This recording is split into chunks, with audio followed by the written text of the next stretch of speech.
நான் வந்து ஒரு 2 இயர்ஸ் பேக் இதே ஸ்டூடெண்ட்ஸ் ஃபங்க்ஷனில் நான் சொல்லியிருந்தேன், இந்த காசு கொடுத்து ஓட்டு வாங்கி ஜெயிச்சிடலாம்னு நினைக்கிறாங்க இல்லையா, அவங்கள அந்த கல்ச்சரே வந்து யாரும் என்கரேஜ் பண்ணாதீங்க, யாரும் காசு வாங்காதீங்க, உங்கள் பேரண்ட்ஸ்கிட்டையும் எடுத்து சொல்லுங்கன்னு நான் சொல்லியிருந்தேன்.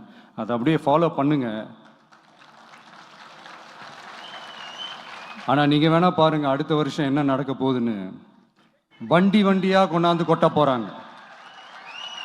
அது அத்தனையும் உங்ககிட்ட இருந்து கொள்ளையடிச்ச பணம் தான். என்ன பண்ண போறீங்க? என்ன பண்ணணும்னு உங்களுக்கு கரெக்டா தெரியும். அது நான் சொல்லிதான் புரிய வைக்கணும்னு ஒன்றும் அவசியம் இல்லை. அண்ட் மை டியர் பேரண்ட்ஸ், உங்ககிட்ட ஒரு சின்ன ரிக்வெஸ்ட். உங்கள் குழந்தைங்களோட விஷயத்தில் எதுவும் ஃபோர்ஸ் பண்ணாதீங்க, ப்ரெஷர் போடாதீங்க, எதுவும் இம்போஸ் பண்ணாதீங்க. ஃபர்ஸ்ட் ஆஃப் ஆல் அவங்களுக்கு என்ன பிடிச்சிருக்குன்றதை தெரிஞ்சுக்கிட்டு அதுக்கு ஏற்ற மாதிரி வழி நடத்துங்க. நான் டெஃபினட்டாக சொல்கிறேன், எத்தனை தடைகள் வந்தாலும் அவங்கவுங்களுக்கு பிடிச்ச விஷயத்தில், அவங்கவுங்களுக்கு பிடிச்ச துறையில் அவங்க கண்டிப்பாக சாதிச்சு காட்டுவாங்க.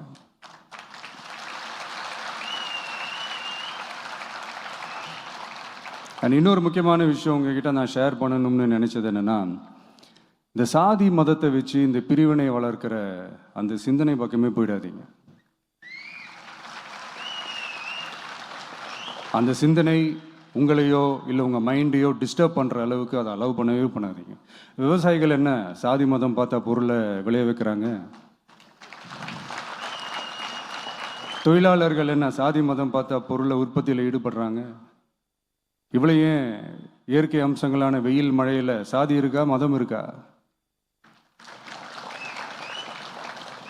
எப்படி இந்த போதை பொருட்களை எப்படி நம்ம அறவே ஒதுக்கி வைக்கிறோமோ அதே மாதிரி இந்த சாதி மதத்தையும் ரொம்ப ஸ்ட்ரிக்டாக தூரமாக, எவ்வளோக்கு எவ்வளோ தூரமாக அதை ஒதுக்கி வைக்கிறீங்களோ அவ்வளோக்கு அவ்வளோ அதை தூரமாக ஒதுக்கி வச்சுருங்க. அதுதான் எல்லாருக்குமே நல்லது. ஏன்னா இப்போ ரீசெண்ட் டைமில் பார்த்தீங்கன்னா தந்தை பெரியார் அவர்களுக்கே சாதி சாயம் பூச ட்ரை பண்ணுறாங்க. ஒன்றிய சிவில் சர்வீஸ் எக்ஸாமில் கூட சாதி சாயம் பூசுகிற மாதிரி ஒரு கேள்வி ஒன்று கேட்டு வச்சிருக்கிறாங்க. இதையெல்லாம் வன்மையாக கண்டிக்கிறோம்.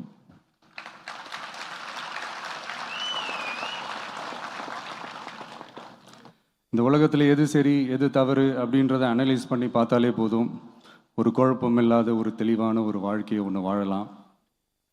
எதுக்கும் ரொம்ப எமோஷ்னலாக ஆகாதீங்க, அவ்வளோ வருத்தலாம் இல்லை.